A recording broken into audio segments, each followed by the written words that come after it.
Unregulated.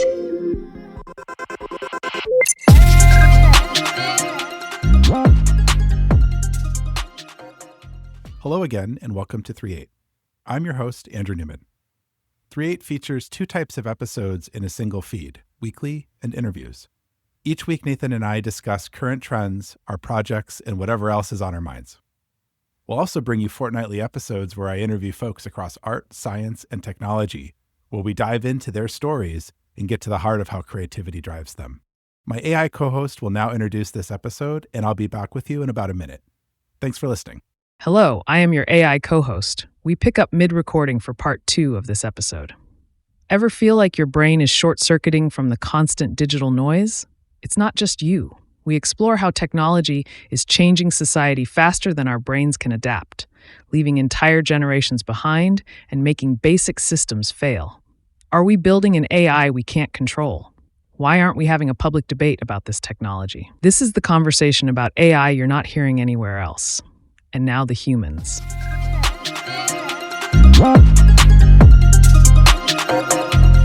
Wondering if this is why we have so much like anxiety and depression and stuff too. So I think it's pretty conclusive that the more you use social media, the more anxiety and the more depression you have. I'm pretty convinced. I think Jonathan Haidt has a book about this, The Anxious Generation, where I think I'm sure, I haven't read it myself as a disclaimer, but I'm sure he's gone in and has laid out the studies behind that link. He seems pretty convinced that there's that link. Your brain's inability to cope with something produces anxiety. That's basically the definition. And so is that anxiety self-induced? Is your brain have an imbalance of some sort? But I think we've talked a lot about social media. There's a lot of, you're constantly bombarded by fake, frankly. But with social media, the idea behind social media, the lie, is that it reflects reality, or it reflects people you want to know, like celebrities and stuff. The reality is it's complete fiction. Yeah. We've talked about this. The Instagram photo on the beach isn't real. They might have digitally edited people out. They might have sat there for 2 weeks and tried to find the most perfect sun picture of that beach. AI is making this completely untenable. Less real. Touching up photos and that kind of stuff has basically been normal for probably 30 years. Like, it was possible before then. It was just much more difficult and people would do it, but it was more around trying to get a better quality of a photo and not manipulate the image. Yeah, I'm sure there's discussion about that, especially in like beauty magazines where quote unquote imperfections were photoshopped out. I'm sure the discussion I'm talking about this. pre-Photoshop. Right. So before digital altercation, like there's analog methods like dodging and burning. The tools in Photoshop are actual old school light filtering tools that you would use in a dark room. In a real place. And so the ethos for most of this has been like minimal edits to the raw photo. But you have people like Joseph Stalin erased people from photographs by digitally altering them. I have no idea where that was going. Joseph Stalin just erased people. And again, history, it's not even that long ago. He was a brutal dictator, and when someone fell out of favor with him, he'd kill them, and then they would literally erase them from history and be like, that's right, I thought you were going. They were never here, right? They were never a part of the committee or whatever, and then people would bring out the photos, and it would just, that person would be a plant, right? They just put a plant over them. Oh, they were never there.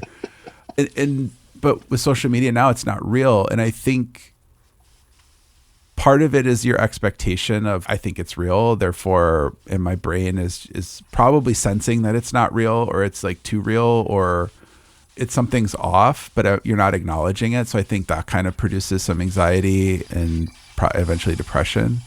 But I also think just the sheer amount of people, like the golden rule of knowing people is somewhere around 200. I've heard estimates as high as 300. So like you personally, Dunbar's number. Hold relationships. Okay, it's 150. To know somebody, AKA they're not a random person, and you have a level of detail about them. If you just bumped into them on the street or in a store, you'd be able to talk about something relatively relevant with them in time and space. And that's what, 150, call it even 300 people. On Instagram, you have 1 million people you're following. That's a level of magnitude that most people can't even comprehend.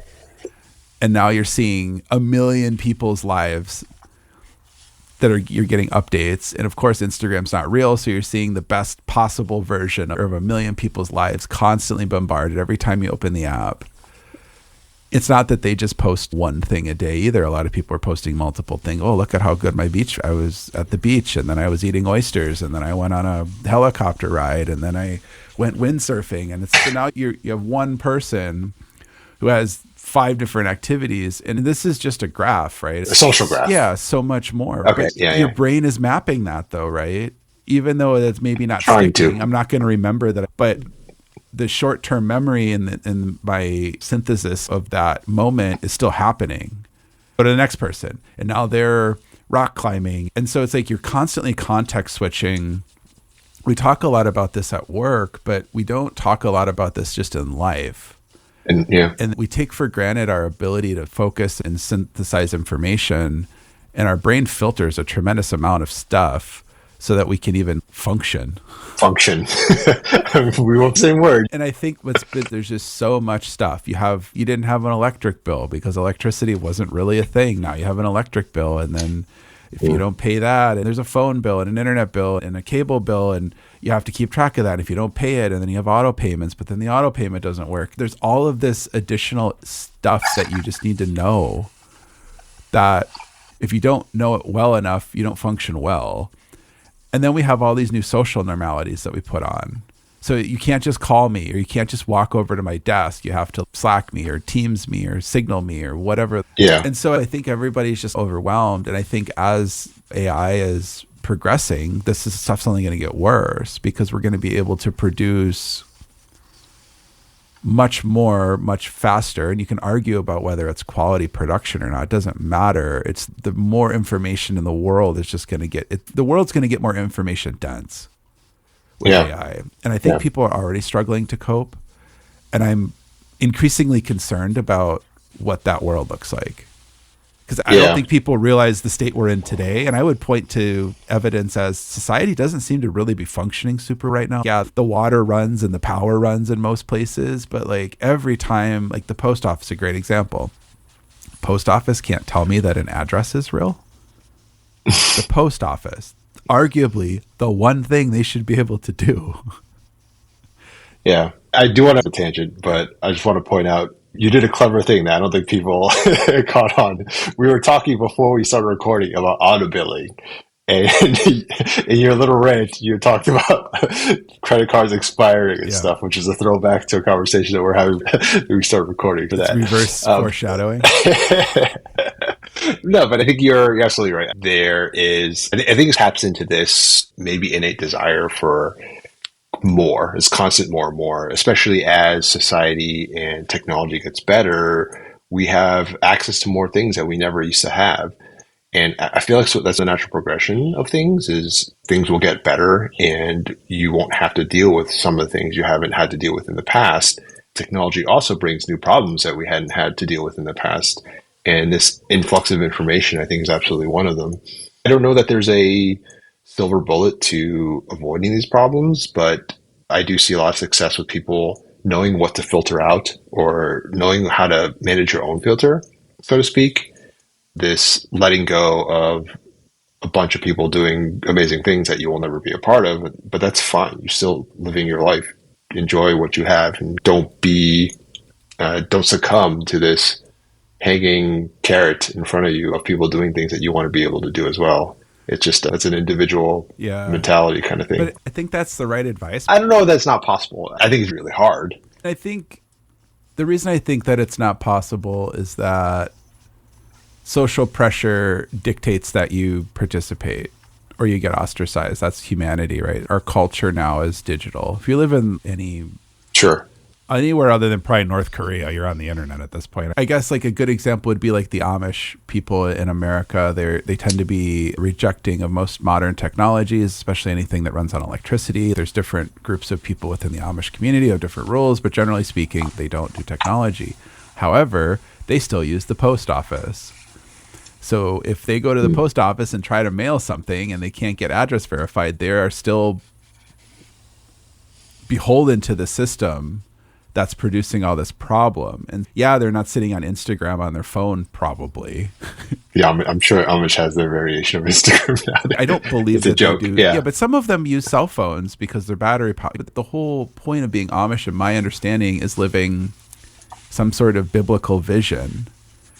And the Bible didn't have Instagram or a cell phone, right? So it's like Islam. A lot of the extreme versions of Islam are living like it's the 2nd century, like it was when Muhammad wrote the thing.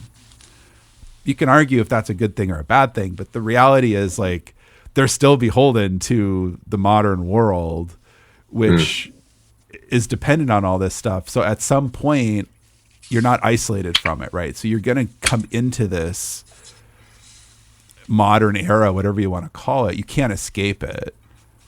And I think that's my point. And so, yeah, you could go join the Amish, I guess, and live without electricity and be outside of a lot of it, but you're still going to hit the interference. And as AI becomes more powerful and more utilized, it's going to be less and less possible for you to interact with it. Yeah, you get left behind kind of thing. Right? I don't even think you get left behind. I don't think you have a choice.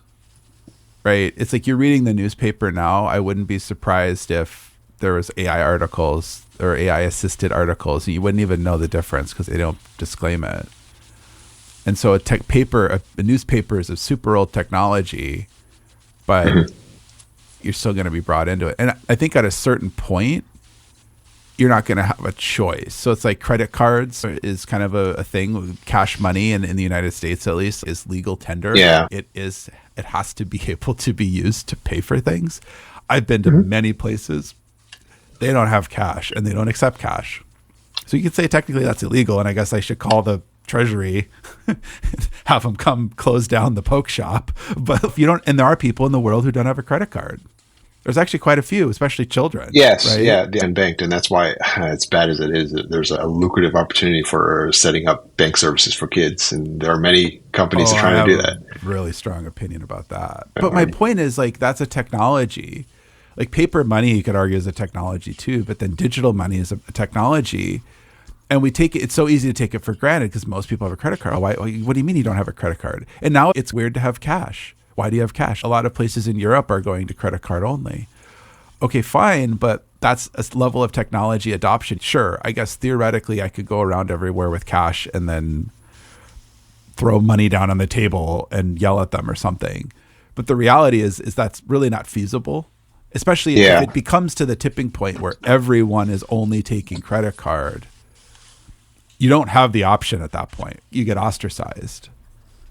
Yeah, I mean, to your point about people being left behind, and I do want to offer a different perspective here too, because I know that there are lots of projects in various countries where banking has become more widely adopted.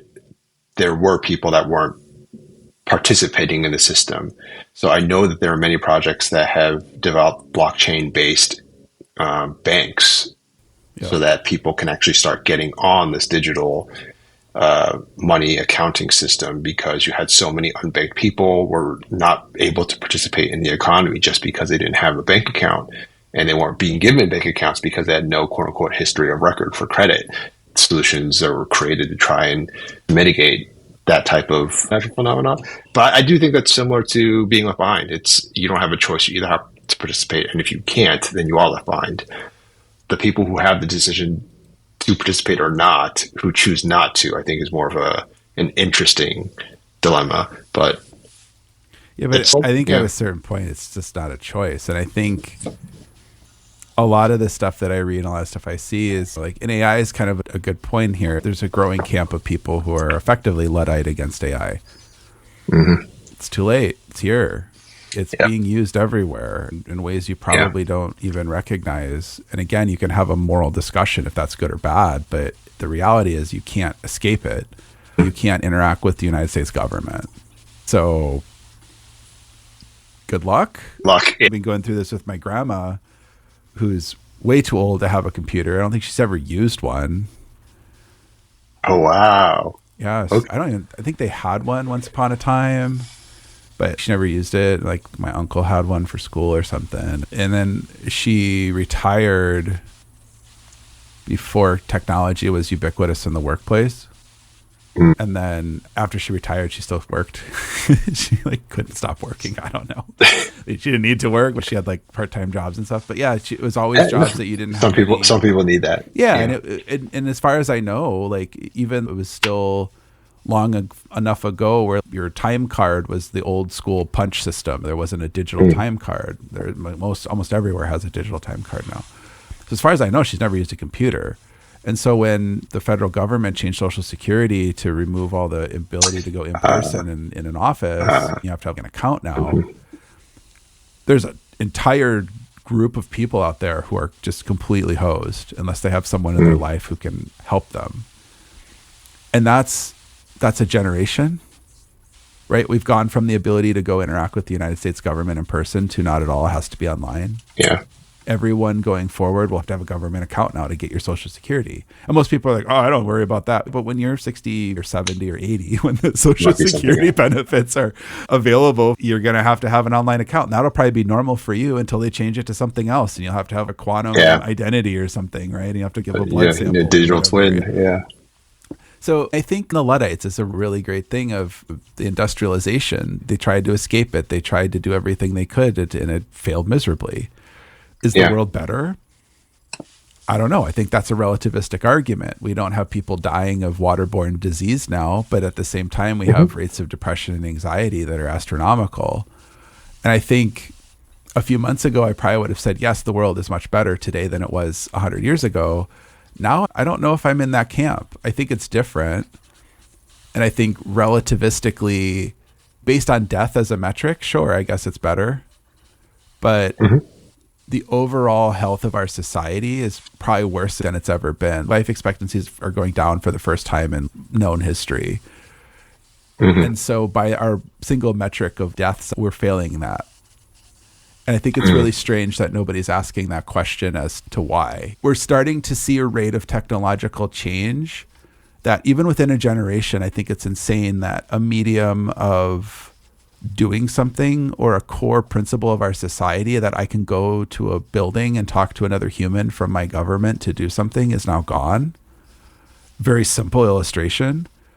That's crazy to me. That's massive progress. Technology, AI, all this stuff's only going to make it faster. And I really started thinking, again, in the last couple months, we haven't been putting the effort in for the philosophical discussions about why and what that we need to be in order to, I think, survive this next change. I don't think we're all going to just explode overnight, but we're already seeing, people will say cracks or fissures or whatever you want to say. Politics aside, like the world's changing always, and we're seeing levels of technology change faster than ever. People have no idea, like people in AI, like I work in AI, stuff changes so fast, like days even, things radically shift. Most people don't get that fire hose, but they're starting to get there. And that's going again back to the levels of conversation. Even 10 years ago, you might have email and phone, maybe email. A lot of people probably didn't even have email yet. So it was phone, but you knew what email was. So you're like, someone would be like, email me and be like, oh, that's weird. Then it became email or web, go to my website, go to a contact form, something like that. And now we're at this,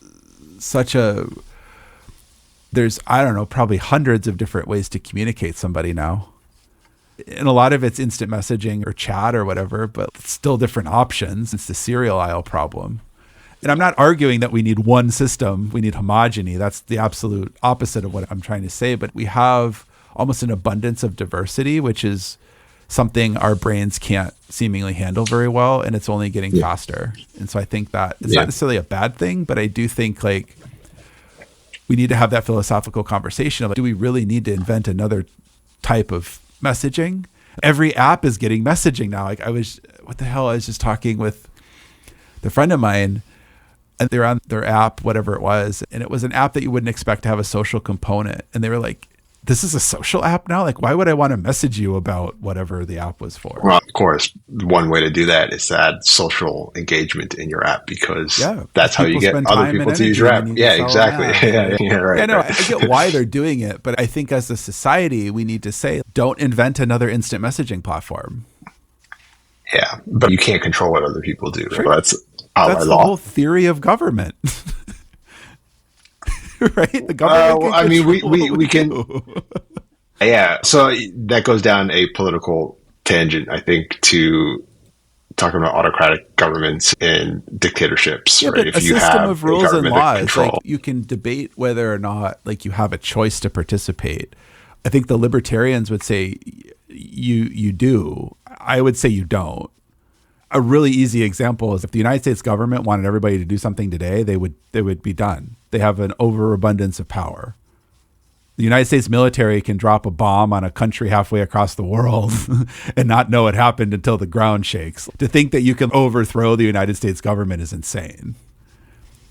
It's just not happening. It used to be, there was a time in history when this country was founded that 8 guys and some muskets could get some done that the government wouldn't be able to amass an army very easily. And the whole revolution of America is a great example of like really, really hard thing to do. Today, there's tanks and stealth bombers and God knows what other kind of technologies, right? Like this idea that you have some sort of choice to do something against the will of the government is insane.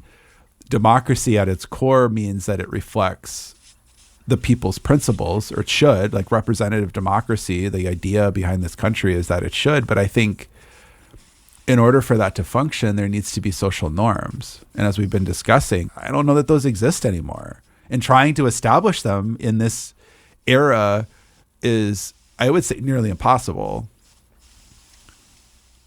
I don't know that a social norm is something that you would try and establish, right? It just happens. The ways things were established in the past were much more homogenous and easier to control.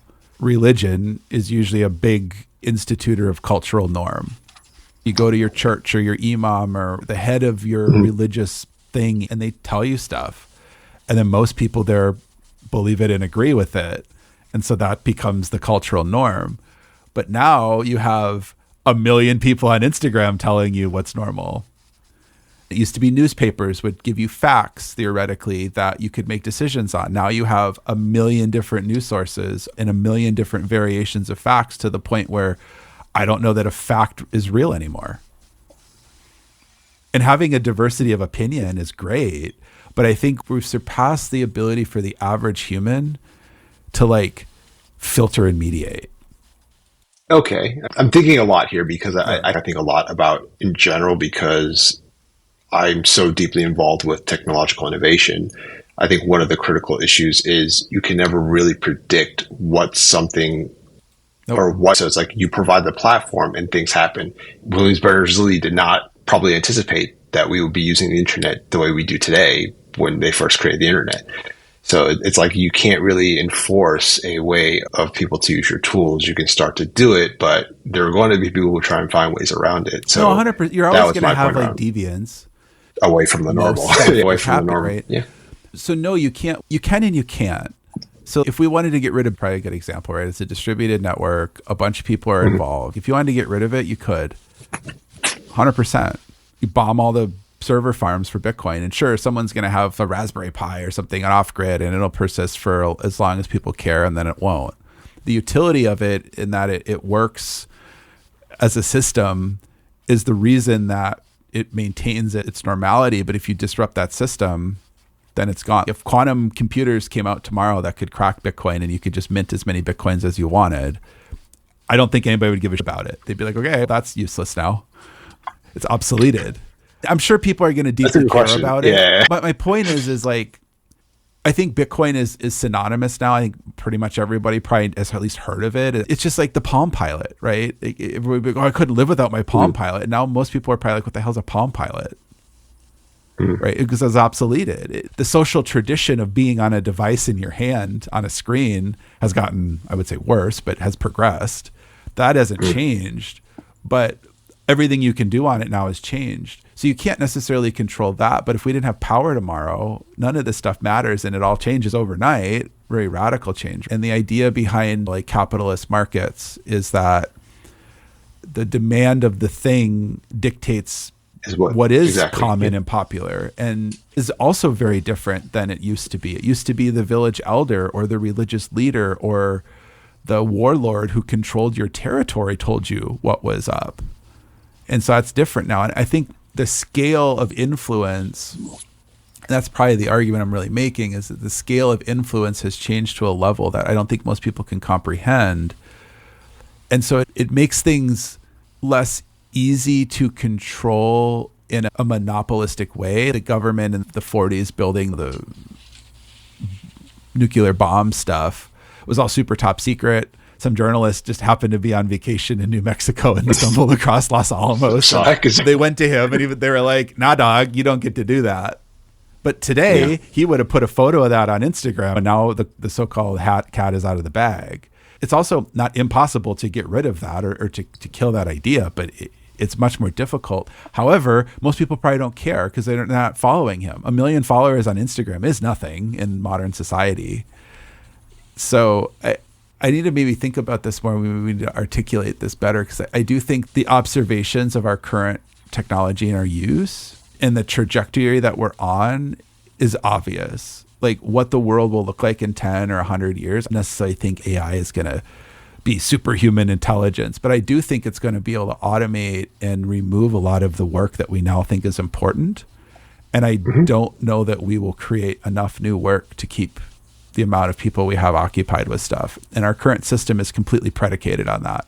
We're going to have to change our system, or we're going to have a lot of people out of work and unemployed and riots, and because that's history, right? A bunch of people are starving. People get really desperate and do really, really crazy to eat.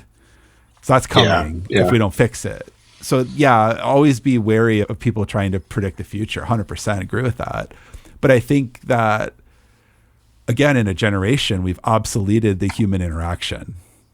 Yeah, there are a few points to me. I think you can argue that as human beings, we're just slow to change. We're slow to adapt to change.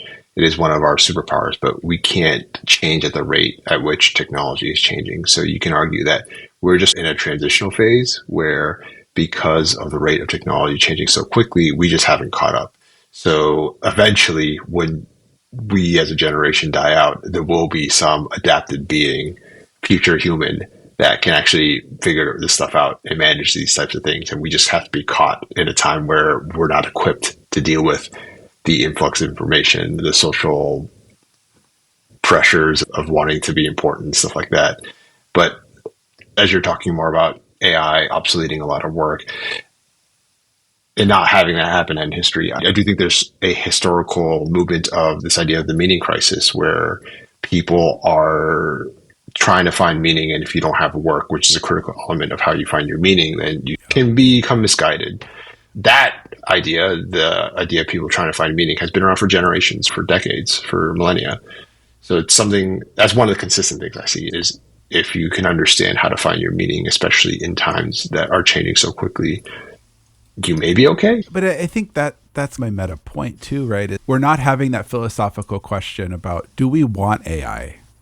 Sure. There's a small group of people, technologists, who have decided that technology is something we want. Analogy of this is social media has been very destructive to a lot of people. A lot of scams. We've talked about how the impact is on young girls, specifically with eating disorders. Nobody thought we should have that. And I would think most people would agree that the negative impacts of social media are bad. Whether or not social media itself is bad, that's a whole different discussion. But nobody wants a bunch of people to be anorexic. Nobody wants a bunch of people to harm themselves. I don't think. Maybe there are some weird people out there, but I would say 99.9% of people would say no. But even the fact that I have to predicate that, I think serves my point of that the norm of society is completely eroded at this point. Yeah. But we've allowed the tech companies to invent this and test it on people without any sort of rules or regulations, because most of the people in government don't understand it. Conversely, if I were to come out with some pill, this is a great analogy for AGI, right? AI is going to surpass human intelligence, take over everything, fine. Everyone's, oh, okay, sure, maybe. And then we have a bunch of people trying to do that. But if I came out with a pill tomorrow and said, hey, Nathan, this is going to solve all of your problems. You just take this pill and any medical ailment you'll have will be gone. Soma. I would be arrested probably at some point. The company would be shut down because we have a process to say we need to go through 7 years of testing with the FDA to put out a new medication. But when it comes not before you raise billions of dollars. But when it comes to technology, you take the pill and you go blind. Oops. Sorry, Nathan, that was an unintended consequence of Andrew's magic pill, right? Oh, you get depression because you're on social media. Oops, sorry, that was an unintended. We can't even acknowledge that, right? We're just like, oh, that's not real. Snake oil salesmen, very real thing in the past, right? In the 19 teens and 20s would sell these magical elixirs. They'll solve everything. We solve that problem by putting in a bunch of regulation to prevent that from happening. And we're not doing any of that with technology. We're not doing any of that with AI. And I think we need to be having that conversation as a group of people, as a species, to say, okay, let's just assume everybody agrees that AI is awesome and we want it to do everything. Okay, then what does our society look like? What do we value? Because a lot of people value work. That's gone in this world. It doesn't mean you can't value other things and society can't change, but I don't think in human history we've ever been at the point where a mass amount of people hasn't had to do anything. But there's always been a wealthy class of people who've had servants and they've lived these lives that they didn't have to do anything, so to speak. But somebody still had to do it. But we're coming to a world potentially where robots and technology do everything. So what does it mean to be human? I like to think we would do more art and have more creativity and explore what it is to be human and be able to do all the things that you can't do today because you don't have the money to fly on vacation all the time or climb a mountain or whatever. I think I'm not trying to doom and gloom. I do think there's a possibility of really cool stuff there, but I also think a lot of people are not going to function in that society either. And we have to figure that out. Now we're just totally on a rabbit hole.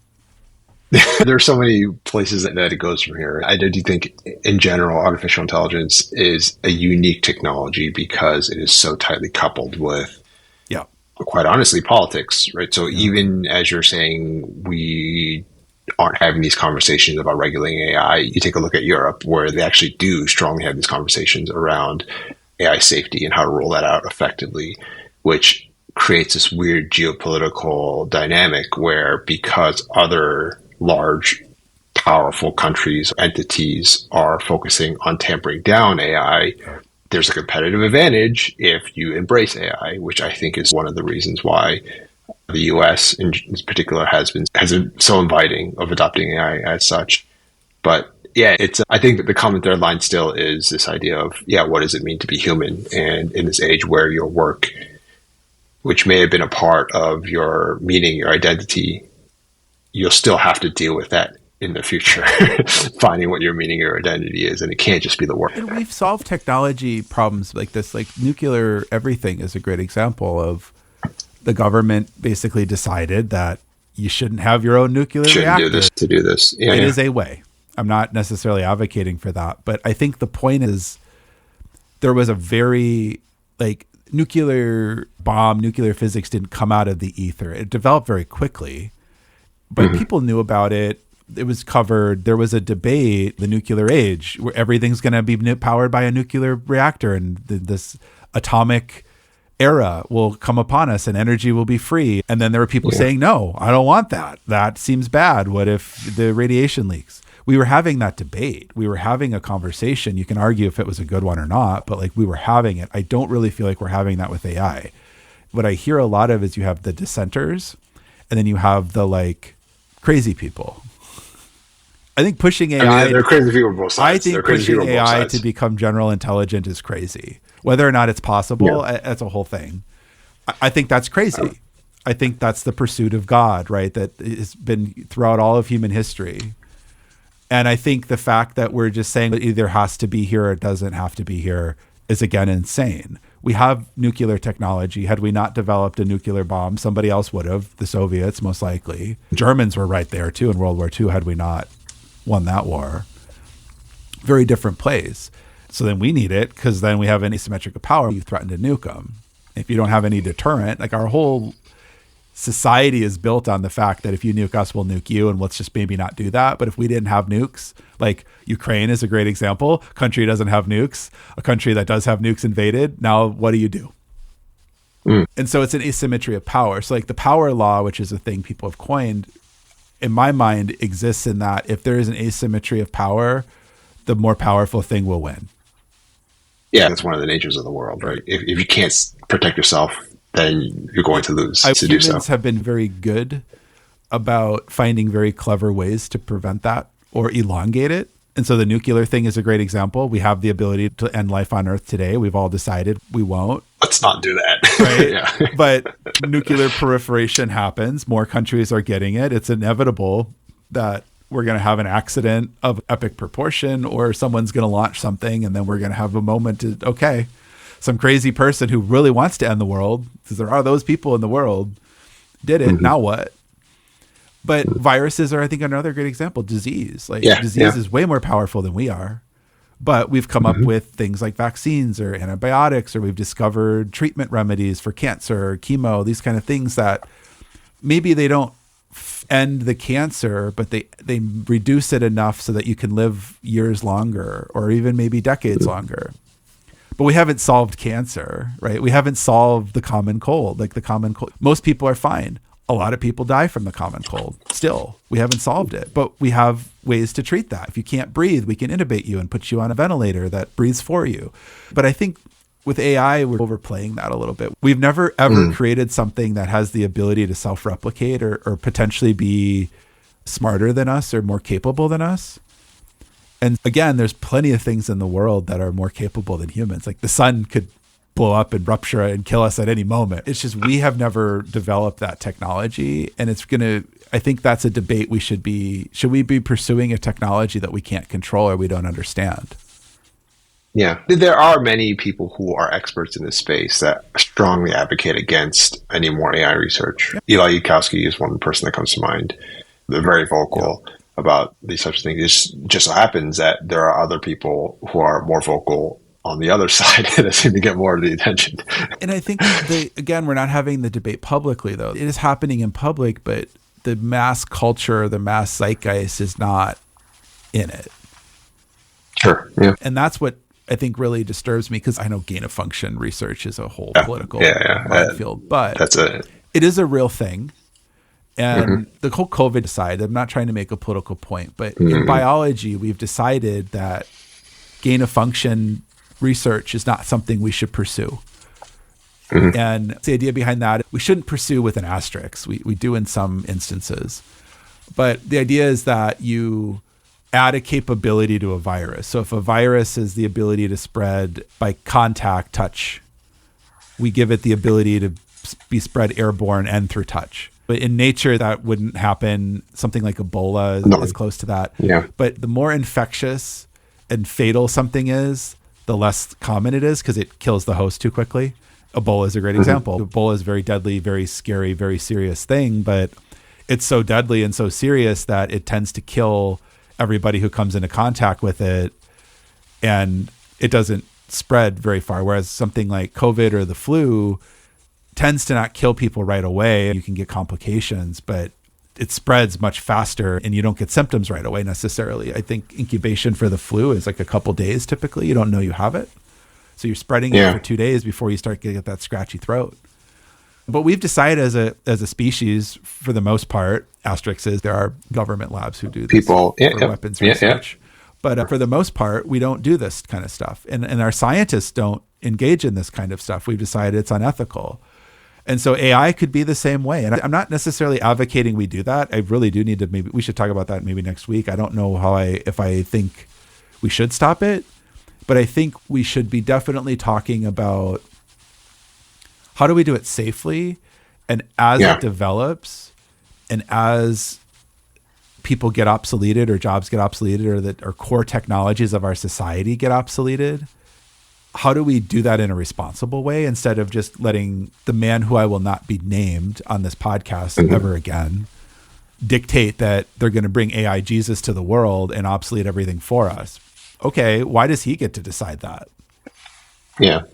I think you made a really good point that I do want to highlight. I hadn't thought of this before, but as you were explaining it, it makes a lot of sense. So to recap, like the whole idea of gain of function, I'm no biology expert, so I might need to get checked on this. But from what I understand, gain of function is like you genetically modify an organism to make it better at something. Or to give it an ability it doesn't have. Yeah, to give it, exactly. And one of the reasons I think why many scientists have agreed that it is not a safe thing to do is because you can't predict what the genetic code goes down. And that's actually very much a direct parallel to artificial intelligence. Is that we're building on AI, giving capabilities. We have no idea where it can go. And the fact that we've already collectively, at least scientifically, made this decision to not pursue gain of function research, we should have those same conversations with artificial intelligence. I think for folks for AI, we have no idea how it works. We understand the neural netting and how the core of it functions. We don't know necessarily why it does what it does, and we cannot predict what it will do. When I say we don't know how it works or we don't know why, that's a little bit of a generalization because we do. We just can't predict the output. We can't predict the outcome. And why that is because of the way like vector maths work. I will simplistically say it's a very, very hard math problem that humans can't do. And the computers are really good at it. And that's why we have AI. And again, I've talked about generative AI as a stats machine. And that's the vector maths at work, right? So if you input something into the chat box and hit enter, it'll take that, run it through this massive model with a lot of math behind it, and then it'll make a determination on what it thinks you're trying to do. It'll try to interpret the words that you've put in a way that is algorithmically defined. And the algorithm may or may not be human origin, right? It may have developed its own algorithm, the maths and the algorithm. And then it will give you a output that is effectively based on math or the algorithms, and it's effectively statistical output. And there's ways to control this, that we can control the amount of variability, but to put in something and then predict it out with certainty is impossible. The maths just don't. It's like prime number factorization. Like you could do it in millions of lifetimes, but it's not feasible. People then say, why do we spend money and time and energy on this? Because the way we're developing this is as we give it more compute, more ability to do computation, it gets better, and the capabilities of even older models tend to grow. So why is that? Apparently the baseline algorithms scale very well, right? So the more computation, and most things in technology hit a limit, right? You give it, call it 100 compute, and at 101 compute, nothing really changes. With AI, you give it 110 compute and it changes and it tends to get better. And how do we know that? We test it, right? We use science. We use an empirical set where we'll give it, I think a really easy way is if you think of a test, right? We give the AI a test and it gets 8 out of 10. We give it 200 more compute, it gets 9 out of 10. Why did it get better? We didn't change the underlying algorithm or code, but it got better. Why? We don't know. I mean, it's hard to, I'm trying to really talk generally. We have ideas as to why, and I think we probably understand pretty well why it gets better, but we still can't say at 700 compute, it will be this much better or it will do these things. Right. And then as we add more compute, again, like the older models that we developed, call it 3 years ago, get better. And they produce different types of functions or abilities that we didn't have before. So maybe it gets better at math. Maybe it gets better at different languages. Maybe it gets better at translation. And again, how do you test that? We take the model and you give it a bunch of Spanish and you say, what's here? And then it couldn't do that with 100 compute, but you gave it 700 compute and now it works. You know, how do we know at what level of compute it works or not? We don't.